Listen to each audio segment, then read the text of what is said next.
Showroom mebel mewah itu ternyata bukan tempat jual beli biasa, tapi pintu neraka yang menelan tumbal hidup satu persatu. Selamat datang di Jagat Demit, membuka gerbang dunia tak kasat mata. Di sebuah desa kecil di Jepara, jauh sebelum showroom megah itu berdiri, Pak Haji hanya dikenal sebagai seorang tukang kayu biasa. Namanya Haji Salim, seorang pria berusia paruh baya dengan wajah penuh keriput dan sorot mata lelah. Sehat, ia bekerja di bengkel kecil miliknya. Hanya sebuah gubuk berdinding anyaman bambu dengan atap genteng reot terletak di pinggir jalan desa. Kayu jati, mahoni, dan beberapa bahan sederhana tersusun seadanya. Sebagian besar dibeli dengan hutang kepada pengepul kayu. Kehidupannya papasan, bahkan untuk makan sehari-hari pun sering harus berhemat. Istrinya, Bu Siti, membantu dengan menjual kue pasar di depan rumah. Sementara kedua anaknya masih sekolah dan sering menunggak biaya. Meski begitu, Pak Haji dikenal rajin, ulet, dan tidak pernah menolak pekerjaan. Ia menerima pesanan kursi, meja, hingga lemari dari tetangga sekitar dengan harga murah. Tetapi karena peralatan sederhana dan tenaga hanya dirinya sendiri dibantu 1-2 tetangga, pesanan sering telat selesai. Pelanggan pun kerap menggerutu. Pada suatu malam yang dingin, saat Pak Haji sedang mengamplas sebuah kursi pesanan, ia termenung, tubuhnya lelah, matanya sembab karena kurang tidur. Dalam hati ia berdoa lirih, meminta jalan keluar dari kesulitannya. Ya Allah, sampai kapan hamba harus begini? Berikanlah rezeki. Hamba ingin anak-anak sekolah tinggi. Hamba ingin istri berhenti bersusah payah, bisiknya. Malam itu, ia merasa angin berhembus lebih dingin dari biasanya. Dari arah belakang bengkel, terdengar suara langkah kaki berat, seperti seseorang berjalan di atas tanah berpasir. Namun saat ia menoleh, tak ada siapapun di sana. Ia mengira hanya perasaannya saja, lalu melanjutkan pekerjaannya. Beberapa hari setelah kejadian itu, seorang pria asing datang ke bengkel kecilnya. Pria itu tinggi besar, memakai baju serba hitam, dengan sorot mata tajam yang membuat bulu kuduk berdiri. Ia memperkenalkan diri singkat. Namanya hanya disebut sebagai Abah. Pria itu tidak tampak seperti orang lokal. Logat bicaranya pun aneh, seperti bercampur bahasa Jawa halus dengan sesuatu yang tidak sepenuhnya bisa dimengerti. Aku dengar kamu tukang kayu yang rajin, tapi hidupmu sulit ya, ucapnya dengan senyum samar. Pak Haji terkejut.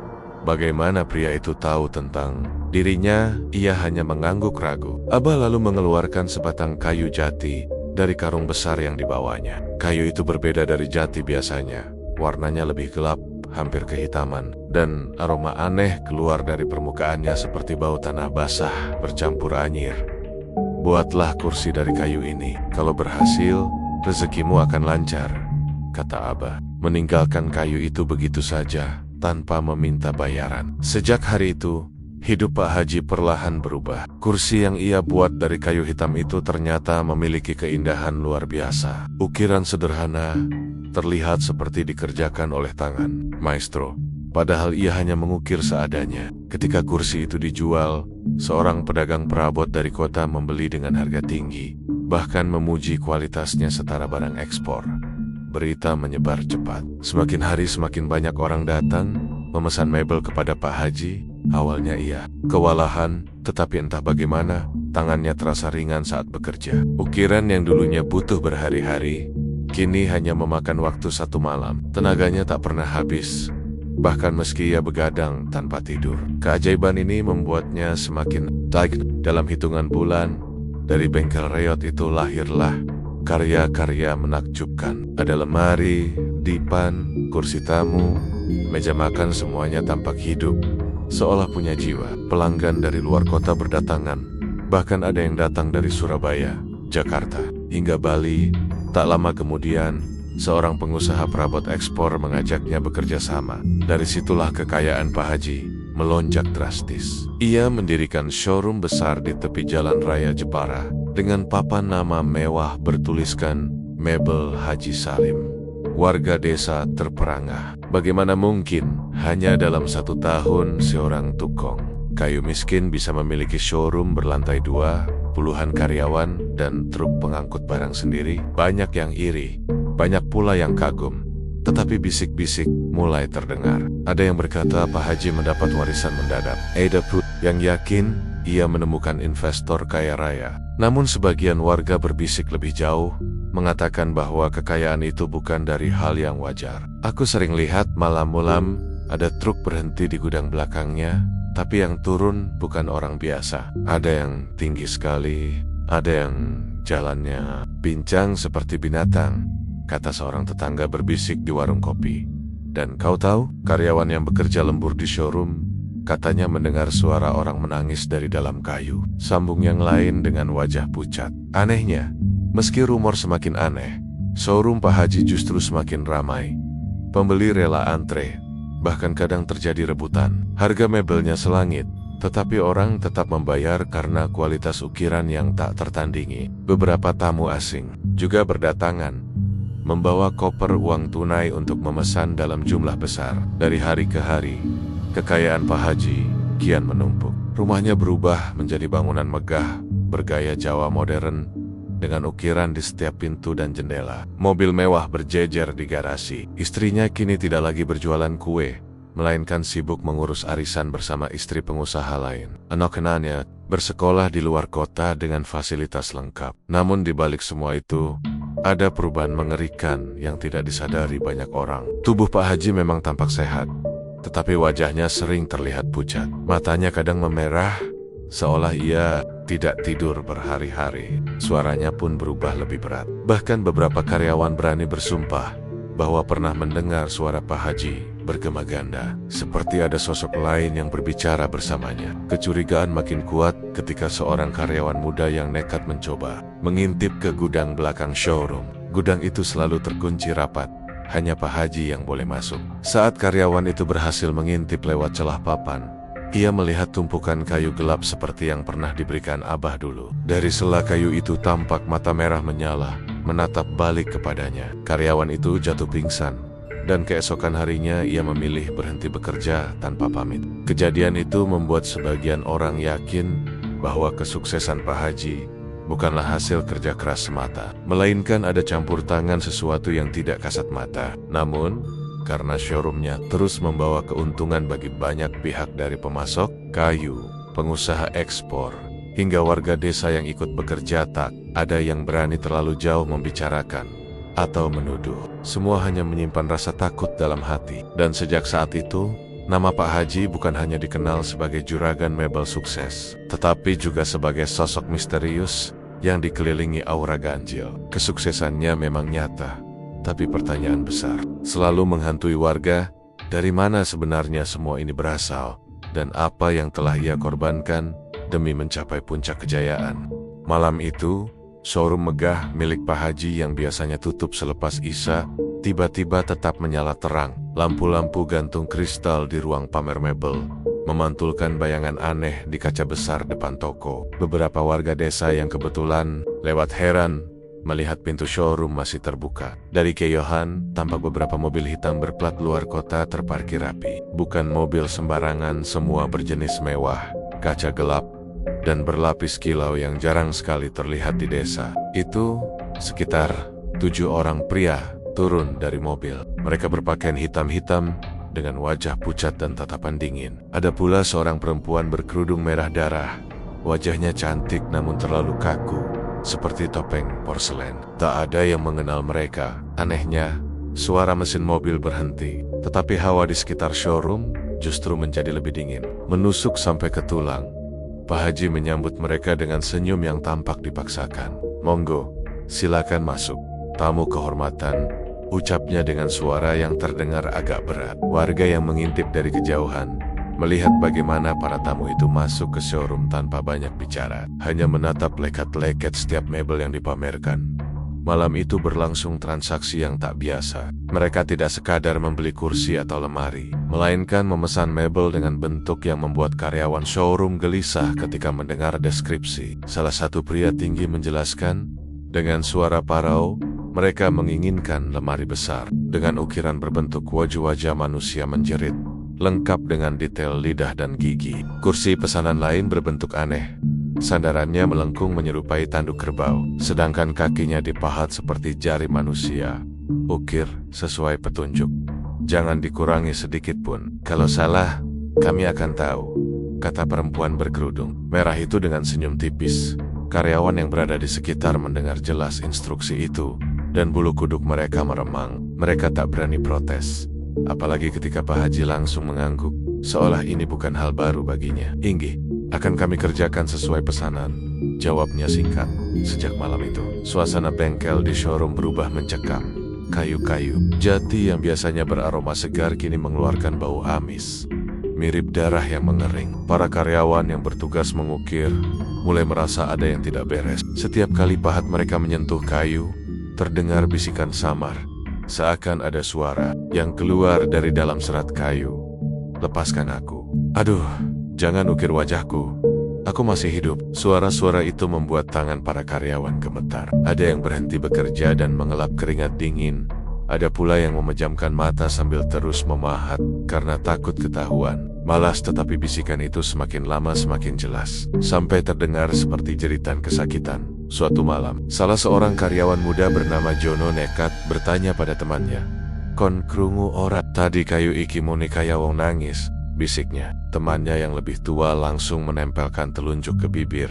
Wajahnya tegang. "Diam wae, nomor ojo takok akeh-akeh. Kabeh iki wis dikei berkah rejeki, ojo macem-macem." Namun, Jono tidak puas. Saat ia mengukir wajah menyerupai manusia di permukaan lemari pesanan, ia merasa ukiran itu berkedip. Ia kaget, jatuh terduduk sambil menjatuhkan pahat. Sekilas ia melihat mata yang baru saja dipahat bergerak, menatapnya penuh derita. Jono berteriak, hingga beberapa karyawan lain datang menenangkan. Pak Haji sendiri muncul, menatap Jono dengan tatapan tajam. "Kerja saja. Jangan ikut campur urusan yang bukan untukmu," kata Pak Haji dengan suara dingin. Anehnya, setelah kalimat itu, tubuh Jono mendadak lemas. Ia hanya bisa mengangguk, seakan ada sesuatu yang memaksa pikirannya untuk tunduk.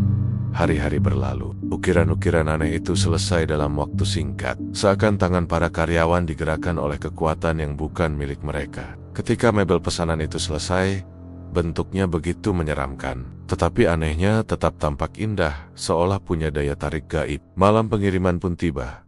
Yang membuat karyawan ketakutan adalah para tamu misterius itu kembali datang bukan dengan mobil, melainkan dengan iring-iringan kereta kuda hitam yang beroda besi. Suara derap kudanya tidak wajar, mirip hentakan besi ke batu nisan. Showroom kembali dibuka larut malam, tanpa warga berani mendekat. Dari jauh hanya terlihat bayangan besar dan suara-suara asing, seperti doa yang dibalikkan, menggema di dalam ruang showroom. Barang-barang pesanan diangkut keluar, ditutup kain putih. Tapi sebelum lemari ditutup, salah seorang karyawan sempat melihat wajah ukiran pada lemari itu menangis. Air mata darah menetes pelan dari pahatan kayu. Ia hampir menjerit, tetapi tangannya ditutup teman di sebelahnya. Setelah iring-iringan itu pergi, showroom menjadi hening. Namun sejak malam itu, banyak karyawan mengalami mimpi buruk. Mereka mengaku bermimpi berada di dalam lemari ukiran, terjebak bersama puluhan orang yang menangis meminta tolong. Ada pula yang bermimpi duduk di kursi tanduk, lalu tubuhnya ditusuk oleh yari-yari kayu yang tumbuh dari kursi itu sendiri. Beberapa hari kemudian, satu persatu karyawan mulai jatuh sakit. Ada yang panas tinggi, ada yang kulitnya melepuh seperti terbakar. Ada pula yang tubuhnya kaku, seolah kayu. Keluarga mereka bingung. Dokter pun tidak menemukan sebab yang jelas. Anehnya, Pak Haji tampak semakin sehat, dan wajahnya semakin segar, seolah-olah penderitaan para karyawan justru memberinya tenaga baru. Warga desa mulai berbisik lebih keras. Pesanan mebel itu bukan untuk manusia biasa. Kau lihat sendiri, tamu-tamunya bukan orang sini. Matanya bukan mata manusia, kata seorang warga di warung kopi, suaranya bergetar. Dan kenapa setiap ada pesanan aneh begitu? Pasti ada saja karyawan showroom yang jatuh sakit atau hilang. Kecurigaan semakin memuncak ketika Jono, karyawan yang dulu pertama kali mendengar bisikan dari kayu, tiba-tiba menghilang. Ia terakhir terlihat malam hari, masih bekerja lembur menyelesaikan pesanan kursi berbentuk tanduk. Keesokan paginya, kursinya sudah selesai, berdiri sempurna di tengah bengkel. Tetapi Jono tidak pernah pulang. Yang tersisa hanya pakaian kerjanya terlipat rapi di atas meja ukir. Sejak itu, ketakutan bukan hanya milik para karyawan, tetapi juga warga desa. Mereka mulai percaya bahwa pesanan mebel aneh dari luar kota itu bukan untuk manusia biasa, melainkan untuk sesuatu yang lebih gelap, sesuatu yang tidak seharusnya dipenuhi. Namun Pak Haji tidak pernah goyah. Ia tetap menerima pesanan itu dengan wajah tenang, bahkan tersenyum lebar setiap kali lemari dan kursi ukir aneh itu selesai dibuat. Baginya, itu bukan sekadar pekerjaan, melainkan bagian dari perjanjian yang tak seorang pun berani bayangkan. Di balik megahnya showroom Pak Haji yang selalu ramai pembeli, ada satu tempat yang paling menimbulkan tanda tanya besar. Gudang kayu di bagian belakang. Bangunannya sederhana, berdinding bata tanpa jendela, beratap seng tua yang berkarat. Painted, kayunya besar dan tebal, selalu digembok dengan rantai besi yang tampak berlapis-lapis. Tak seorang pun dari puluhan karyawan showroom pernah masuk ke dalamnya, kecuali Pak Haji sendiri. Setiap kali ada kiriman kayu datang, Pak Haji sendiri yang menerima dan memasukkannya ke gudang itu. Anehnya, tak pernah ada karyawan yang melihat siapa yang mengangkut kayu-kayu tersebut. Truk pengangkut sering terlihat berhenti di malam buta, tapi suara langkah kaki yang menurunkan kayu terdengar berat dan berderak aneh, seperti bukan kaki manusia. Keesokan paginya, tumpukan kayu hitam sudah tersusun rapi di dalam gudang. "Kenapa gudang itu selalu terkunci ya?" bisik Slamet, salah satu karyawan senior, sambil melirik ke arah bangunan yang tampak suram di siang bolong itu. "Sudah, jangan pernah bertanya," katanya. "Itu gudang khusus untuk kayu ekspor," jawab karyawan lain cepat. Wajahnya pucat. "Kayu ekspor apa?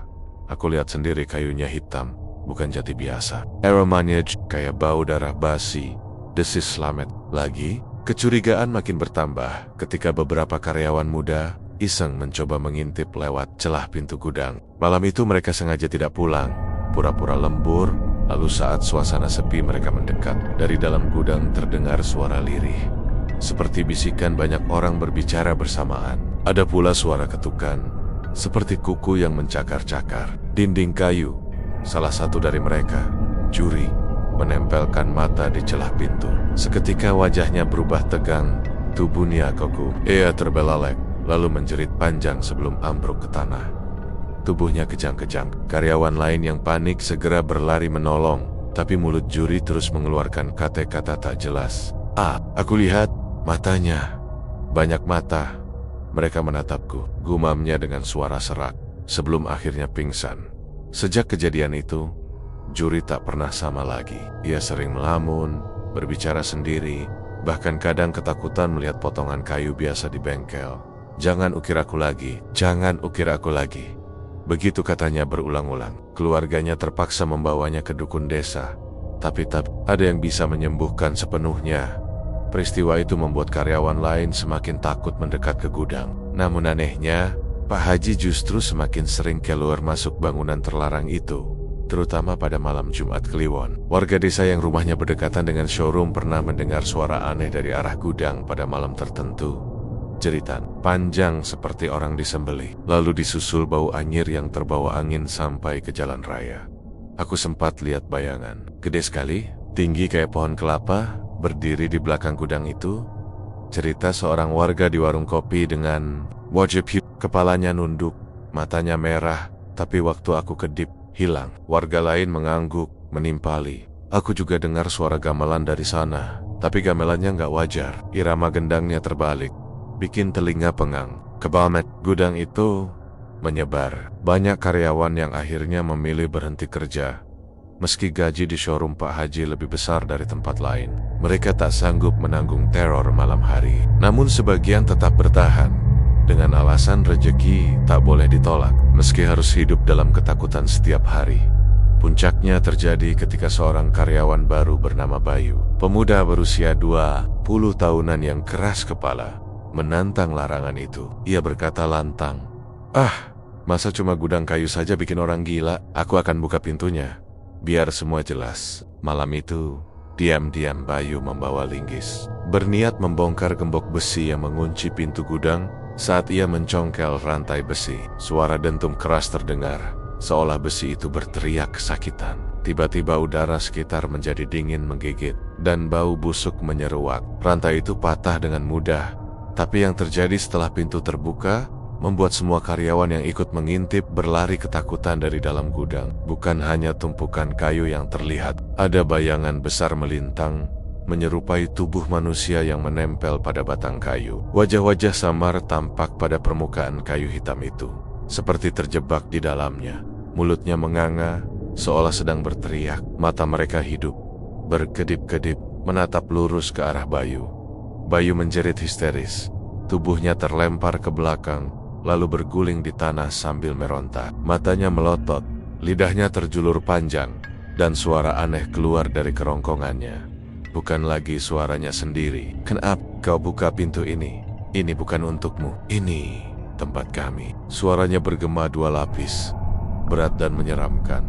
Karyawan lain yang menyaksikan tak berani mendekat. Bayu terus berguling, menendang-nendang, lalu mendadak diam. Saat tubuhnya kaku, kulitnya perlahan berubah warna gelap, seolah serat kayu merambat. Di bawah permukaan kulitnya, hanya beberapa menit, dan tubuh Bayu benar-benar membeku. Kulitnya keras seperti kayu jati. Pak Haji muncul tak lama kemudian. Ia tampak tenang, sama sekali tidak kaget. Dengan wajah dingin, ia memerintahkan karyawan lain mengangkut tubuh Bayu ke dalam gudang. "Ini akibatnya kalau melanggar larangan," katanya singkat.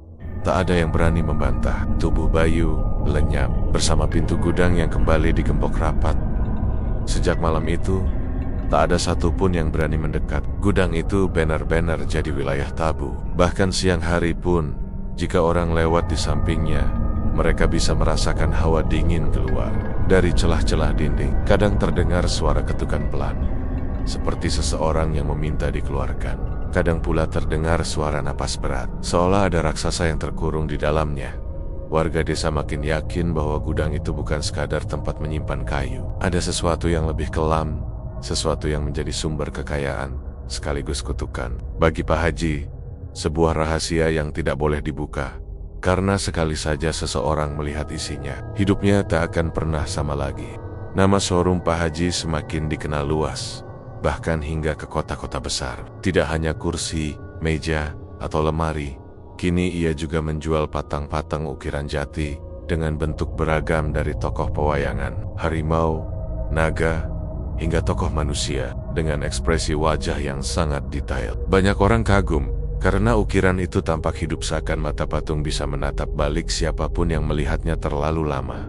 Suatu hari, seorang pengusaha kaya dari Semarang membeli sebuah patung. Ukiran berbentuk laki-laki duduk bersila, tangannya terkatup di dada. Ukiran itu begitu halus, hingga urat di tangan dan garis wajah terlihat nyata. Patung itu dipajang di ruang tamu rumah mewahnya. Awalnya, pengusaha itu bangga. Setiap tamu yang datang memuji keindahan ukiran tersebut. Bahkan ada yang bilang patung itu lebih mirip manusia yang dibekukan daripada sekadar pahatan kayu. Namun malam pertama setelah patung itu dibawa pulang, keanehan terjadi. Tepat tengah malam, istri sang pengusaha terbangun karena mendengar suara lirih di ruang tamu. Seperti suara orang membaca ayat suci, tetapi dengan intonasi terbalik. Huruf-hurufnya kacau, membuat bulu kuduk berdiri. Ia berjalan perlahan, mendekati. Ketika sampai di ruang tamu, lampu gantung yang biasanya terang mendadak redup. Patung itu terlihat samar dalam cahaya kekuningan. Mata ukiran kayu itu yang seharusnya kosong tampak bergerak. Perlahan-lahan, bola matanya menoleh ke arah sang istri. Wanita itu terpekik dan hampir pingsan, berlari kembali ke kamar sambil menangis. Sang suami yang terbangun segera memeriksa ruang tamu. Namun ia hanya menemukan patung itu dalam posisi semula, duduk bersila dengan wajah datar. Mungkin cuma mimpi buruk, pikirnya, mencoba menenangkan istri. Tapi malam berikutnya, keanehan semakin jelas. Mereka mendengar suara ketukan dari dalam patung, seperti seseorang yang berusaha keluar dari balik kayu. Lalu terdengar bisikan, "Aku dingin, aku sesak, keluarkan aku." Suara itu begitu nyata, keluar tepat dari dada. Patung kejadian menyeramkan itu membuat sang pengusaha panik. Ia mencoba memanggil seorang ustadz untuk memeriksa. Saat ustadz datang dan membaca doa di depan patung, tiba-tiba ukiran itu berguncang hebat, seolah menolak bacaan doa. Dari mulut ukiran yang rapat keluar suara mengaji terbalik, panjang dan melengking. Ustadz terpaksa menghentikan bacaan, wajahnya pucat pasi. Patung ini bukan sekadar ukiran kayu, kata sang ustadz dengan suara bergetar. Ada jiwa yang terjebak di dalamnya. Cepat kembalikan ke tempat asalnya, atau singkirkan jauh dari rumah ini. Pengusaha itu segera membawa kembali patung tersebut ke showroom. Pak Haji dengan marah ia menuntut penjelasan. Tetapi Pak Haji hanya tersenyum tenang. Mungkin sampean salah merawatnya. Ukiran itu tidak suka diletakkan sembarangan, ucapnya ringan. Uang pembelian dikembalikan, dan patung itu disimpan lagi di dalam gudang belakang. Meski begitu, kabar tentang patung yang bergerak sendiri menyebar ke telinga warga. Orang-orang mulai berbisik, bertanya-tanya, bagaimana mungkin ukiran kayu bisa hidup? Namun anehnya, justru semakin banyak orang yang ingin membeli ukiran dari showroom itu. Mereka penasaran, tergoda oleh keindahannya. Sebagian lagi percaya bahwa memiliki ukiran dari Pak Haji akan membawa keberuntungan. Meski ada risiko yang menyeramkan, hari-hari berikutnya laporan serupa semakin banyak. Seorang kolektor dari Surabaya membeli patung naga berukuran besar. Meletakkannya di halaman rumah. Beberapa malam kemudian, tetangganya mengaku melihat patung naga itu bergerak, menggeliat perlahan seperti hidup. Bahkan terdengar suara desisan panjang, seperti ular marah. Ketika si kolektor memeriksa, ia menemukan bekas jejak goresan panjang di lantai marmer. Seolah patung itu benar-benar merayap di tempat lain. Seorang pejabat membeli patung wanita berwajah cantik dengan rambut panjang. Patung itu diletakkan di ruang kerja. Namun dalam hitungan minggu, istri pejabat itu jatuh sakit. Ia terus-menerus merasa cemburu, mengaku suaminya berselingkuh dengan wanita lain. Padahal pejabat itu bersumpah tidak pernah. Sampai akhirnya suatu malam, sang istri mendapati suaminya duduk di depan patung itu sambil tersenyum, seolah sedang berbicara dengan wanita hidup. Tatapan matanya kosong, wajahnya bahagia aneh. Sang istri menjerit, lalu patung itu tiba-tiba menoleh ke arahnya dengan senyum menakutkan. Kisah-kisah mengerikan ini beredar cepat. Warga desa yang bekerja di showroom merasa takut setiap kali harus membersihkan atau memindahkan patung ukiran. Ada yang mengaku merasakan tangan patung itu hangat seperti tubuh manusia. Ada pula yang mendengar desahan nafas keluar dari rongga kayu. Beberapa karyawan bahkan memilih keluar kerja, tak sanggup menahan teror. Tapi anehnya, meski kabar buruk makin banyak, penjualan tidak pernah turun. Orang-orang tetap berdatangan, entah karena tergiur keindahan ukiran atau justru karena tertarik dengan misteri di baliknya. Semakin banyak yang menganggap ukiran Pak Haji punya kekuatan gaib. Ada yang percaya bisa membawa keberuntungan. Ada pula yang sengaja memeliharanya untuk tujuan tertentu. Namun bagi karyawan yang bekerja dekat dengan ukiran-ukiran itu, horor semakin nyata. Pernah suatu malam, listrik showroom padam mendadak. Dalam kegelapan, terdengar suara berderit dari ruang pamer. Saat lampu darurat menyala, para karyawan melihat semua patung ukiran sudah berubah posisi. Ada yang tadinya menghadap pintu kini menghadap kaca. Ada yang tadinya duduk kini tampak sedikit bergeser. Slamet, salah satu karyawan senior, bersumpah bahwa ia melihat patung berbentuk pria bersila itu berjalan pelan menuju gudang belakang, lalu berhenti ketika lampu kembali menyala. Tubuhnya hampir rubuh melihat pemandangan itu. Sejak kejadian itu, karyawan mulai percaya bahwa patang-patang itu bukan sekadar ukiran, melainkan wadah jiwa-jiwa yang terjebak. Jiwa sih, tak ada yang berani memastikan, tetapi banyak yang curiga bahwa mereka adalah korban-korban pesugihan Pak Haji, yang diikat dalam tubuh kayu jati agar menjadi benda berharga. Di sisi lain, Pak Haji tidak pernah terlihat terganggu. Ia selalu tersenyum, bahkan bangga ketika ada pesanan ukiran aneh datang dari luar kota. Senyum itu semakin menegaskan bahwa semua kejanggalan hanyalah bagian dari rahasia besar yang ia simpan rapat. Warga desa semakin resah, tetapi mereka hanya bisa berbisik. Tak ada yang berani menantang Pak Haji, sebab showroomnya telah menjadi pusat rezeki bagi banyak orang. Dan di balik ukiran yang indah itu, tersimpan misteri yang makin hari makin menyeramkan. Patung-patung yang seolah hidup, bernafas, bahkan menatap dengan mata manusia yang meminta kebebasan. Sejak showroom mebel milik Pak Haji semakin besar dan terkenal hingga ke luar negeri, jumlah karyawan yang bekerja di sana pun bertambah. Pemuda-pemuda dari berbagai desa sekitar rela melamar meski gajinya tak seberapa, sebab bekerja di bawah nama besar Pak Haji dianggap membawa gengsi. Namun, Seiring berjalannya waktu, kabar ganjil mulai merebak. Beberapa karyawan yang biasa lembur malam tak pernah pulang lagi. Mereka hilang tanpa jejak, seolah ditelan bumi. Malam pertama kejadian itu bermula dari seorang pemuda bernama Suyatno. Ia masih berusia 20 tahun, baru bekerja 3 bulan. Malam itu ia kebagian giliran lembur bersama 2 rekannya, menghaluskan ukiran kursi pesanan untuk dikirim keluar kota. Suara serutan kayu terdengar ritmis di ruangan besar yang diterangi lampu neon putih. Namun tepat ketika jarum jam menunjuk pukul 2 dini hari, Suyatno tiba-tiba terdiam. Ia mengaku mendengar suara bisikan lirih dari arah tumpukan kayu jati. Di pojokan gudang, suara yang menobat-naibet namanya berulang kali dengan nada parau. Kedua rekannya mencoba mengabaikan, mengira Suyatno hanya mengantuk. Tapi saat mereka menoleh, kursi yang tadi dikerjakan Suyatno sudah kosong. Mereka panik, mencari ke sekeliling, ke toilet, ke halaman belakang. Tak ada tanda-tanda Suyatno, hanya bajunya yang ditemukan tergeletak di lantai dekat tumpukan kayu, lengkap dengan celana dan sendalnya. Tubuhnya lenyap seakan terhisap ke dalam gelap. Esok paginya, kabar itu menyebar. Keluarga Suyatno menuntut penjelasan kepada Pak Haji, namun dengan wajah tenang, ia berkata, "Mungkin dia kabur, tidak kuat bekerja keras. Banyak anak muda sekarang begitu, tak tahan diuji." Kata-kata itu membuat keluarga geram, namun mereka tak bisa berbuat banyak.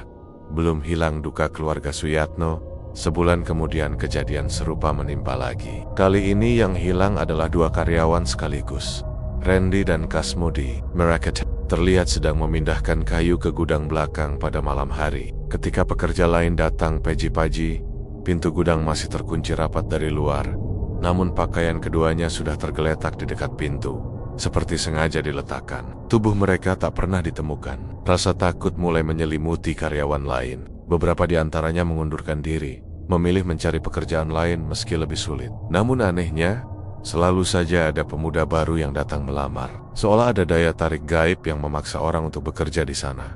Desa mulai gaduh, bisik-bisik. Tetangga mengatakan showroom mebel Pak Haji telah memakan korban. Beberapa orang berani bersumpah mendengar jeritan samar dari arah showroom ketika malam tiba. Jeritan yang terdengar bagai rintihan manusia yang tersiksa. Ada pula yang mengaku melihat bayangan hitam sebesar manusia melintas di antara celah-celah kayu saat mereka melintas di depan showroom tengah malam.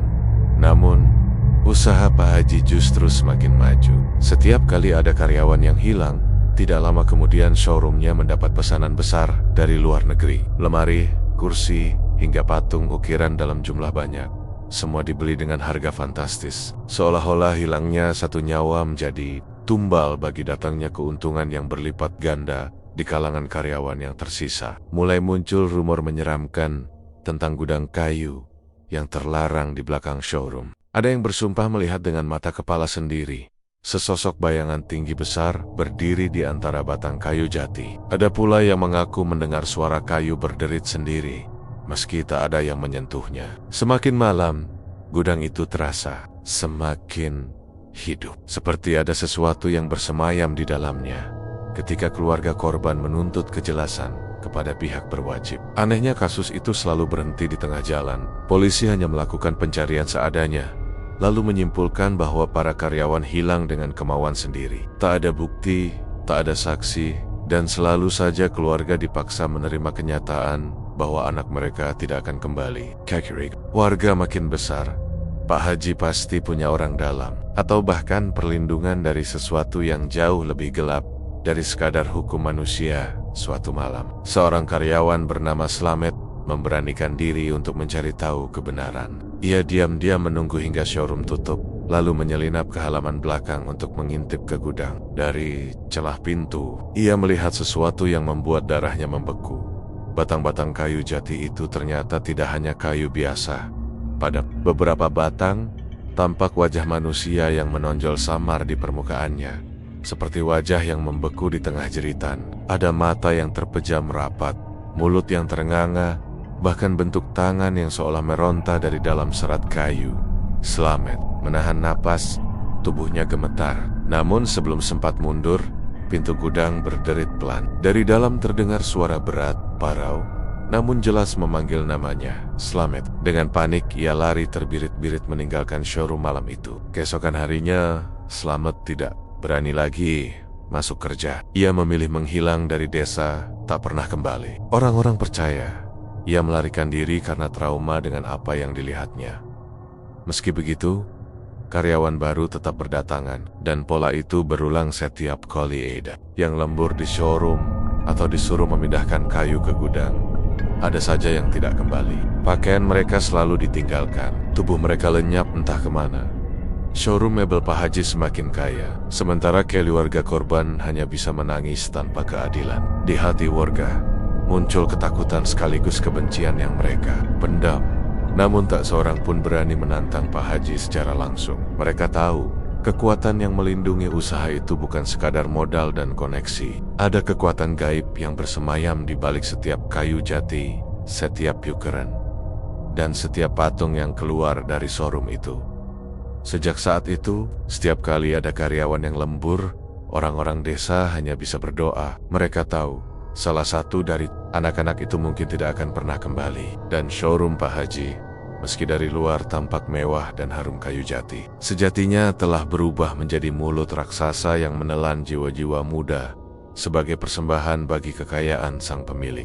Sejak pertama kali showroom mebel Pak Haji berdiri, banyak orang sudah bertanya-tanya kenapa bangunan itu begitu besar dan megah. Padahal ia hanya seorang tukang kayu biasa yang dulu hidup pas-pasan. Semakin lama, tanda-tanda kejanggalan muncul, terutama ketika orang-orang yang bekerja lembur hilang tanpa jejak. Namun, puncak kengerian itu terjadi pada malam ketika seorang tukang gali sumur dipanggil ke showroom untuk memperbaiki pipa yang bocor di bawah lantai. Tukang gali itu bernama Pak Dul, seorang pria paruh-baya yang sudah terbiasa menghadapi kerjaan berat. Saat itu ia datang hanya dengan peralatan sederhana, linggis, palu, dan senter. Tidak ada rasa curiga, sebab pekerjaan itu dianggapnya biasa saja. Namun, begitu ia mulai membongkar lantai keramik showroom bagian belakang, bau aneh langsung menyeruak. Dari bau itu bukan sekadar bau tanah lembab atau pipa karatan, melainkan bau anyir yang menusuk, seperti darah basi bercampur daging busuk. Pak Dul sempat menutup hidungnya dengan kain,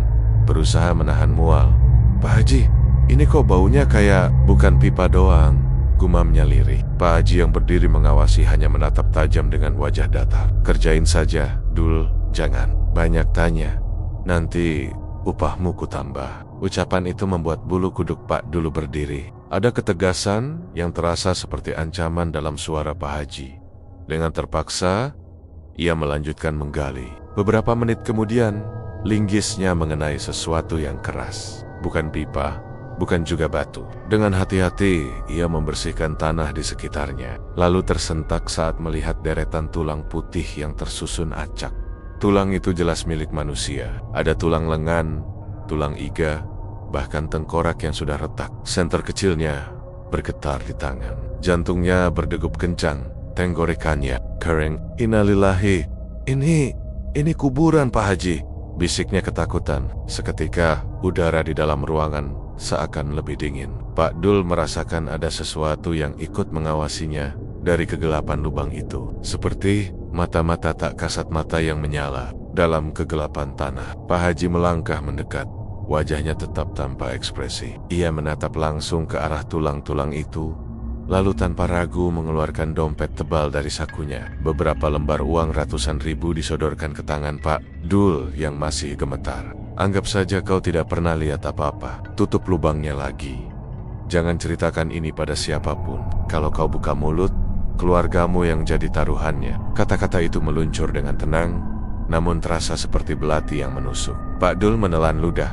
Tubuhnya hampir gemetar seluruhnya. Tapi semakin ia mencoba menutup lubang itu kembali, semakin ia merasa ada suara-suara yang merintih dari bawah tanah. Suara lirih yang menyerupai tangisan, bahkan bisikan-bisikan yang memanggil namanya. "Dul, tolong kami. Jangan biarkan dia." Pak Dul terperanjat.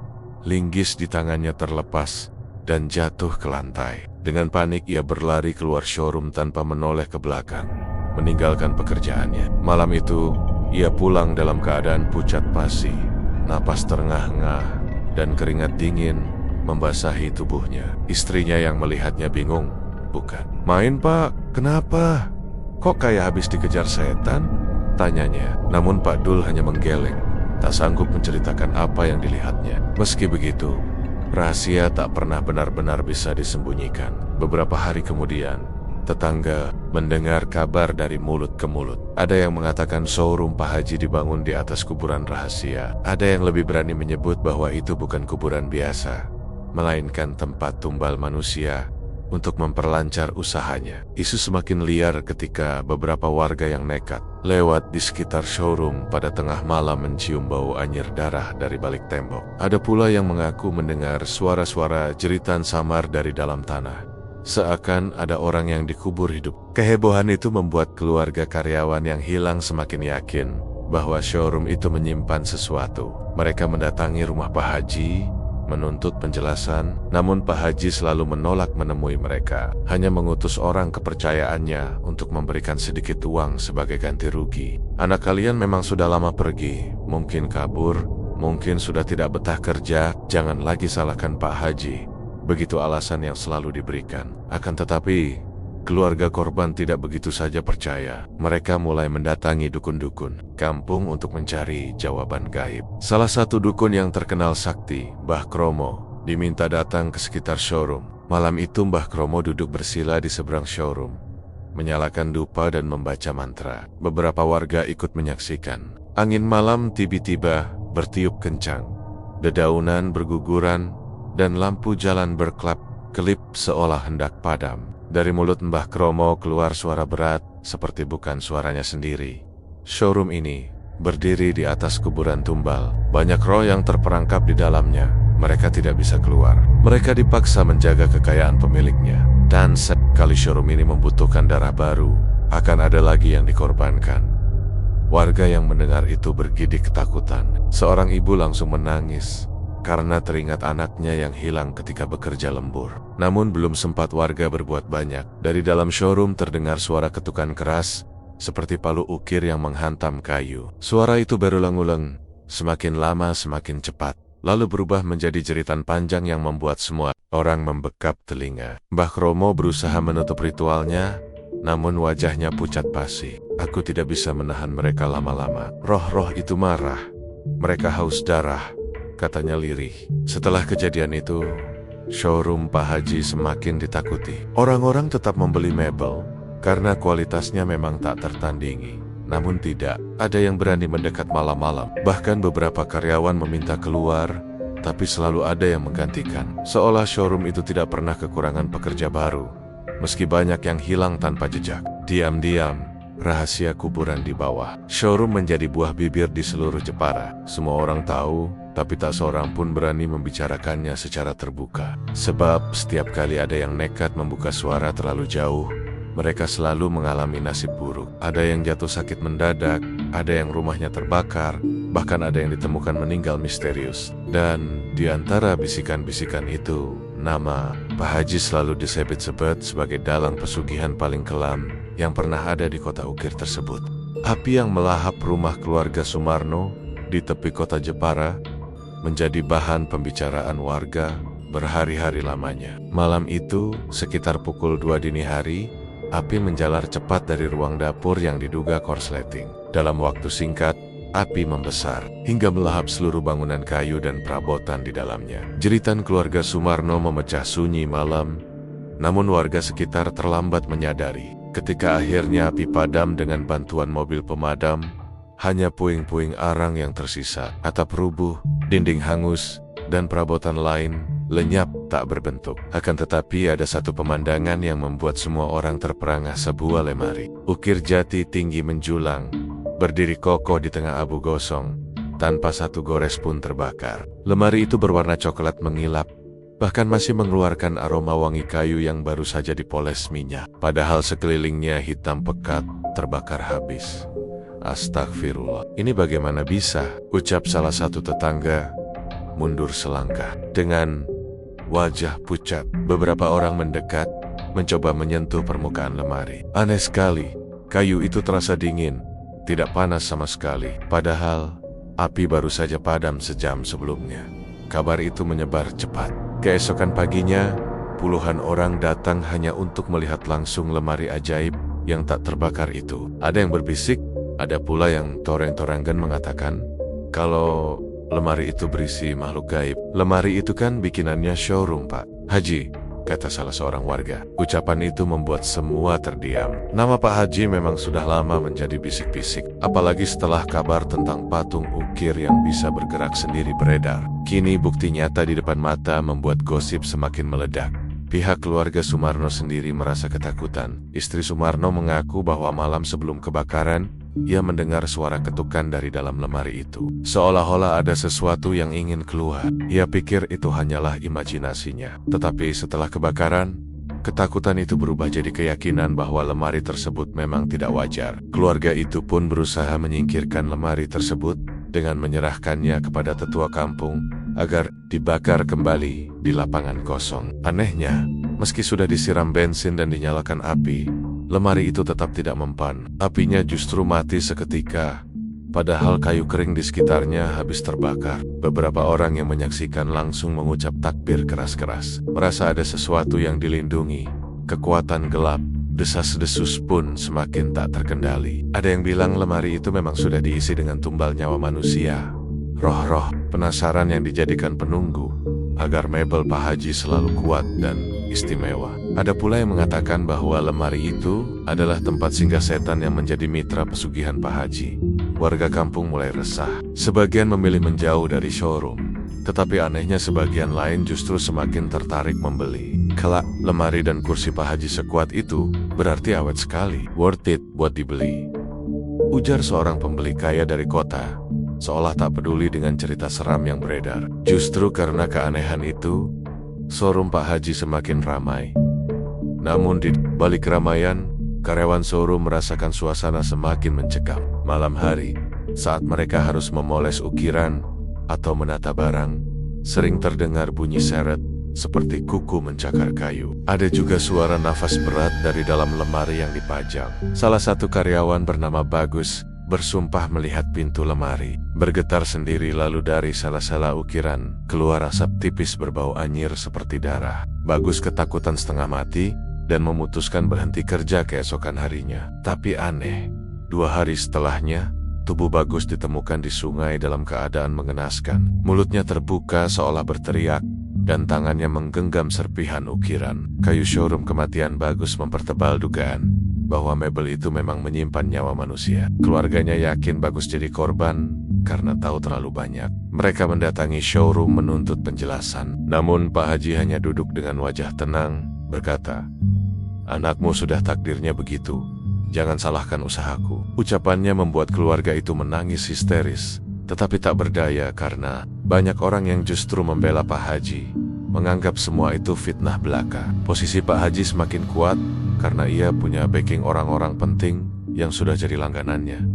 Sementara itu, lemari yang tak bisa hancur itu akhirnya dipindahkan ke gudang terlarang di belakang showroom. Malam-malam, warga sekitar mengaku melihat bayangan hitam besar masuk ke gudang itu, seakan kembali ke rumahnya. Dari balik dinding, sering terdengar suara ketukan bertalu-talu seperti orang terkurung. Kadang terdengar pula suara tangisan lirih, bercampur doa terbalik, membuat bulu kuduk siapapun yang mendengarnya berdiri. Tak ada satupun karyawan yang berani mendekat ke gudang setelah peristiwa itu. Mereka hanya bisa pasrah, bekerja dengan wajah pucat setiap kali Pak Haji menyuruh lembur.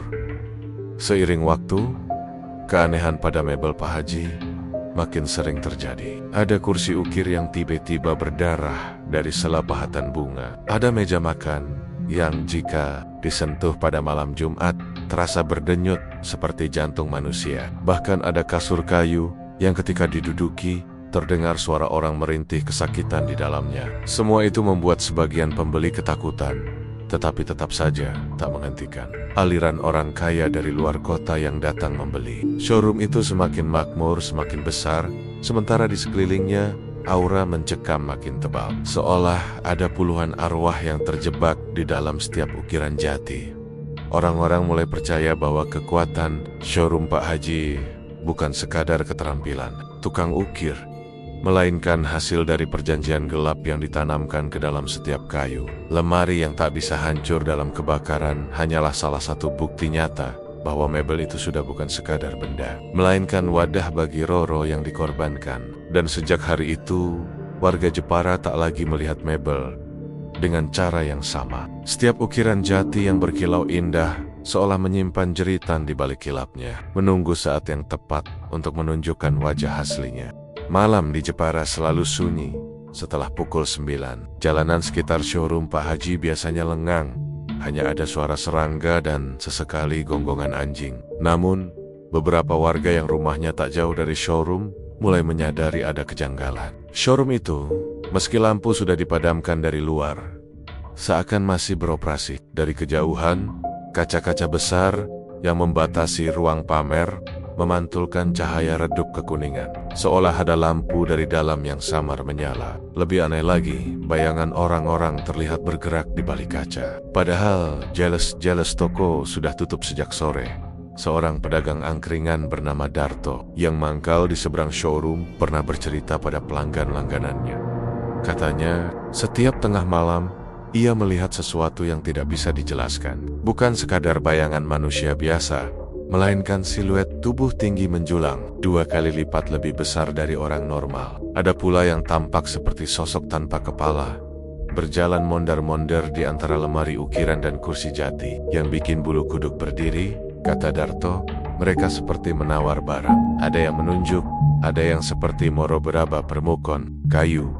Padahal tangannya nggak nempel di apa-apa. Bayangannya aja yang kelihatan. Desas-desus itu semakin menjadi-jadi ketika beberapa warga mencoba membuktikannya. Sekelompok anak muda nekat mengintip dari celah jendela showroom pada malam buta. Dari sana, mereka melihat kursi-kursi dan Mahameya bergeser sendiri, seolah sedang dipamerkan kepada tamu tak terlihat. Kursi ukiran khas Jepara yang biasanya beratnya sampai puluhan kilo tampak bergeser dengan mudah, lalu berhenti di depan. Bayangan raksasa yang melintas. Anak-anak muda itu lari, terbirit-birit, ada yang kencing di celana, tak sanggup menggambarkan detail wajah sosok yang mereka lihat. Hanya satu yang sempat berucap sambil gemetar. Mata mereka merah semua, kayak bara api, dan ada suara yang kayak orang ngomong, tapi bukan bahasa manusia. Tak lama kemudian, muncul kabar bahwa pesanan terbesar showroom Pak Haji justru datang bukan dari pelanggan biasa. Ada bisik-bisik bahwa Pak Haji memiliki kontrak khusus dengan makhluk-makhluk dari alam gaib. Mereka tak membayar dengan uang, melainkan dengan imbalan lain yang lebih menyeramkan. Beberapa orang berspekulasi bahwa hilangnya karyawan-karyawan muda berkaitan langsung dengan kontrak itu. Tumbal manusia dijadikan syarat agar mebel-mebel yati bisa menembus dimensi gaib. Keanehan juga semakin nyata ketika ada salah satu pengrajin yang kebetulan masih bekerja hingga larut malam. Dia mendengar suara gaduh dari showroom. Seperti banyak orang sedang bertransaksi. Penasaran, ia mengintip dari celah pintu. Yang ia lihat membuatnya hampir mati ketakutan. Lemari-lemari besar yang dipajang berderet ternyata sudah terbuka pintunya. Dan dari dalamnya keluar asap hitam pekat. Dari balik asap itu mengkil tenggen-tenggen berwarna kelabu, panjang, dan berbulu, meraih meja ukiran yang ada di depan. Beberapa kursi pun terangkat sendiri, menghilang begitu saja ke dalam kabut pekat yang lenyap, seperti ditelan bumi.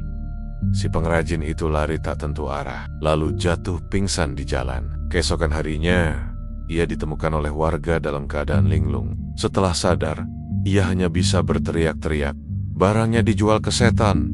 Barangnya dijual ke setan!" Sejak saat itu, mulutnya terkunci. Entah karena trauma atau memang ada sesuatu yang membungkamnya, cerita-cerita itu menambah kecurigaan masyarakat. Apalagi meski showroom Pak Haji terlihat sepi di siang hari, laporan tentang omsetnya justru semakin mengerikan. Ada kabar bahwa dalam sebulan, jumlah uang yang masuk bisa menyaingi eksportir besar. Namun anehnya, transaksi itu jarang tercatat secara resmi. Bank lokal memang mengenal nama Pak Haji, tapi jumlah uang yang disetorkan tak pernah sebesar yang dikabarkan warga. Kalau uangnya nggak lewat bank, lewat mana? Tanya seorang kenalan dekat keluarga Pak Haji, tapi tak ada yang bisa menjawab.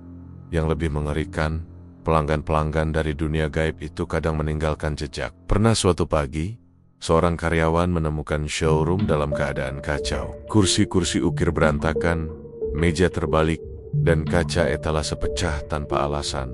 Namun yang membuat semua orang membisu adalah bekas telapak kaki besar yang menempel di lantai showroom. Telapak kaki itu jauh lebih besar dari kaki manusia normal. Panjangnya hampir setengah meter, dengan cakar-cakar tajam di ujungnya. Meski sudah dipel dengan air sabun, bekasnya tetap tak bisa hilang. Seakan terukir permanen di lantai marmer. Kabar itu menyebar ke telinga warga. Sebagian besar ketakutan, namun anehnya, ada juga yang justru tertarik. Orang-orang dari luar kota datang hanya untuk melihat showroom angker milik Pak Haji. Ada yang berharap bisa membeli mebel yang dipercaya memiliki daya gaib. Tak jarang, pembeli justru meminta secara khusus kursi dengan simbol tertentu atau lemari dengan ukiran menyerupai wajah makhluk aneh. Pak Haji selalu mengiyakan dengan senyum tenang, tanpa menjelaskan dari mana inspirasi ukiran itu datang. Puncak kehebohan terjadi ketika suatu malam, warga melihat dengan mata kepala sendiri sebuah kereta kuda hitam berhenti di depan showroom. Bukan kereta biasa, melainkan kereta yang tubuh kudanya setengah terbakar, dengan asap mengepul dari mulutnya. Dari kereta itu turun sesosok makhluk tinggi besar, mengenakan jubah gelap, wajahnya tertutup topeng emas. Ia berjalan masuk ke showroom, dan tak lama kemudian suara ketukan kayu terdengar bertalu-talu, seperti palu yang sedang memutuskan transaksi. Warga yang menyaksikan dari kejauhan hanya bisa bersembunyi di balik tirai rumah, tak berani bersuara. Setelah kejadian itu, rumor semakin gila. Orang-orang yakin bahwa pelanggan terbesar showroom Pak Haji bukan lagi manusia. Semua transaksi yang terlihat di malam hari adalah bagian dari kontrak pesugihan yang membuat usaha Pak Haji tak pernah surut. Namun, mereka juga percaya bahwa harga dari kontrak itu semakin lama semakin besar. Hilangnya karyawan, tulang belulang di bawah showroom, hingga mebel yang tak bisa hancur dianggap bukti nyata bahwa dunia gaib sudah menuntut bagiannya. Warga Jepara mulai resah, tapi tak ada yang berani melawan. Semua orang tahu, menyentuh urusan Pak Haji sama saja dengan menantang makhluk-makhluk yang menjadi pelanggannya. Yang bisa mereka lakukan hanyalah berdoa, berharap suatu saat pesugihan itu berakhir, atau menunggu saat kutukan itu akhirnya menelan pemilik showroom bersama seluruh karyanya. Showroom mebel Pak Haji yang dulu megah, kini seperti menyimpan hawa mencekam. Dari luar masih tampak ramai oleh pembeli, namun jika orang berani mendekat pada malam hari, suara-suara aneh terdengar. Tangisan, jeritan, bahkan bisikan yang seolah keluar dari setiap ukiran kayu. Setelah bertahan-tahan, bergelimang kesuksesan, tibalah saat di mana pesugihan yang membesarkan namanya menagih balasan terakhir. Anak bungsunya, Fadil, yang baru berusia 9 tahun, mendadak jatuh sakit dengan gejala aneh. Kulitnya membiru. Perlahan, tubuhnya seakan membusuk dari dalam, dan ketika disentuh, terasa kaku seperti serat kayu lapuk. Para dokter angkat tangan, karena hasil pemeriksaan tidak menunjukkan penyakit apapun. Tubuh bocah itu hanya semakin keras. Suaranya berubah serak, dan kadang dari mulutnya terdengar bunyi berderit mirip kayu tua yang retak. Pak Haji yang selama ini selalu tampak tenang dan penuh wibawa mulai panik. Ia mencoba membawa anaknya ke kiai ternama di Jepara, namun setiap kali ayat-ayat suci dibacakan, tubuh Fadil kejang-kejang, lalu tercium bau anyir bercampur getah kayu basah. Seakan-akan roh yang merasuki tubuh anak itu bukan jin biasa, melainkan sesuatu yang tumbuh dari kayu-kayu yang selama ini menjadi sumber rezeki keluarga. Kiai itu akhirnya berkata dengan wajah pucat, "Pak Haji, ini bukan penyakit. Ini kayu yang sampean perjualbelikan sudah berisi jiwa-jiwa tumbal. Dan sekarang, pesugihan itu menagih yang paling dekat, darah daging panjenengan sendiri." Mendengar itu, Pak Haji menggigil. Ia teringat pada malam pertama ia melakukan perjanjian gaib, ketika ia disuruh memasukkan darah seekor kambing hitam ke dalam batang jati besar di gudangnya. Sejak saat itu, semua pesanan datang deras, pembeli tak pernah sepi, bahkan dari luar negeri. Namun ia juga tahu, setiap kesuksesan itu selalu diiringi dengan hilangnya nyawa orang lain karyawannya. Orang-orang kecil yang dianggap tak penting. Bahkan mungkin tulang belulang yang kini terkubur di bawah showroomnya. Kini, ketika anaknya sendiri menjadi tumbal, Pak Haji mencoba melawan. Ia menolak menyerahkan Fadil. Malam itu, ia nekat masuk ke gudang terlarang seorang diri. Gudang itu sudah lama tidak ia buka di depan siapapun. Begitu pintu didorong, aroma busuk menusuk hidung. Tumpukan kayu jati yang tersusun rapi ternyata penuh bercak hitam, seperti darah kering. Di sudut ruangan, ada sebuah batang kayu jati yang jauh lebih besar dibanding lainnya. Dari batang kayu itu terdengar rintihan samar, seperti banyak suara manusia yang terjebak di dalamnya. Pak Haji berlutut, menangis, memohon agar perjanjian dibatalkan. Namun semakin keras ia berdoa, semakin keras pula jeritan yang keluar dari batang kayu itu. Lantai gudang bergetar, dinding showroom retak, dan mebel-mebel yang tersusun di rak mulai bergerak sendiri. Kursi ukir melompat-lompat seperti hewan liar. Lemari terbuka menutup dengan suara menggelegar, dan patang-peteng ukir menolehkan kepala mereka dengan mata kosong yang tiba-tiba memancarkan cahaya merah di kamar rumahnya. Fadil menjerit panjang, tubuhnya kaku, kemudian dadanya mereka seperti kayu yang retak. Dari sela kulitnya tumbuh serat-serat coklat, menjalar seperti akar pohon. Ibunya menangis histeris, mencoba merangkul tubuh anak itu, tetapi setiap kali disentuh, kulit Fadil menempel di tangannya, meninggalkan serpihan kayu lapuk. Ketika Pak Haji berusaha keluar dari gudang, pintu menutup sendiri. Dari celah gelap, muncul sosok-sosok besar yang menyerupai manusia, namun tubuhnya penuh ukiran jati. Mereka berjalan berderap, seakan menjadi pelanggan besar dari dunia gaib yang selama ini disebut-sebut warga. Salah satu sosok mendekat, tubuhnya tinggi menjulang, wajahnya tanpa mata, hanya ukiran menyeramkan menyerupai topeng kayu. Suaranya berat, bergaung di seluruh ruangan. Waktumu habis, Haji, kau telah kenyang dengan darah dan rezeki haram. Sekarang, kami ambil yang menjadi hak kami. Pak Haji menjerit, mencoba melarikan diri. Namun mebel-mebel showroom hidup bagaikan prajurit gaib. Kursi menjepit kakinya, meja menindih tubuhnya, dan patung-patung menyeretnya ke batang jati besar.